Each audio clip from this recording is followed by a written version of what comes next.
সূরা মুলক রাতের বেলা যারা তেলাওয়াত করবে ইনশাআল্লাহ তাআলা আল্লাহ পাক তাকে কবরের শাস্তি থেকে বাঁচাবে ইনশাআল্লাহ আযজা ওয়া জাল।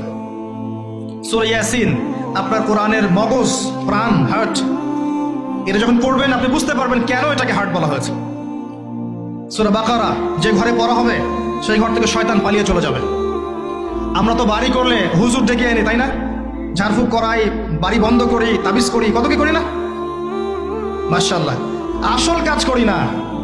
একটা জায়গায় উঠেছেন, বাসায় উঠেছেন, নতুন বাসা, সূরা বাকারা তেলাওয়াত করেন। ব্যবসা স্টার্ট করেছেন, ওখানে সূরা বাকারা প্লে করেন বা তেলাওয়াত করেন। সূরা বাকারা যেখানে তেলাওয়াত হবে বরকত আসবে এবং সেখান থেকে শয়তান পালিয়ে যাবে ইনশাআল্লাহ তাআলা। অনেক ফজিলত আছে। সূরা কাফিরুন,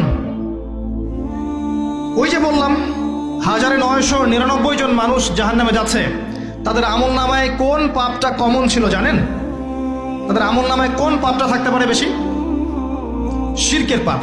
কারণ কি জানেন? আমি বলছি, সূরা নিসার মধ্যে আল্লাহ পাক বলেছেন, ইন্নাল্লাহা লা ইয়াগফিরু আন ইউশরাকা বিহি ওয়া ইয়াগফিরু মা দুনা যালিকা লিমান ইয়াশা। আল্লাহ পাক তার সাথে শিরকের গুনাহ মাফ করেন না, এছাড়া যে কোনো পাপ আল্লাহ যাকে ইচ্ছা মাফ করতে পারেন। তার মানে যে মানুষগুলো বেশি বেশি জাহান্নামে যাচ্ছে তাদের আমল নামায় যে পাপটা থাকতে পারে কমন, সেটা হচ্ছে কি শিরক। অন্য পাপ হলে হয়তো আল্লাহ পাক মাফ করে দিতেন, সিম্পল। এই শিরক থেকে আল্লাহ পাক আপনাকে বাঁচাবেন একটা আমলের মাধ্যমে। বলে দেব, সূরাতুল কাফিরুন প্রত্যেক রাতে আল্লাহ পাক যে কথাগুলো আমি বলছি, প্রথমে আমাকে আমল করার তৌফিক দান করুন, আমিন, এবং আপনাদের সবাইকে তৌফিক দান করুন, আমিন।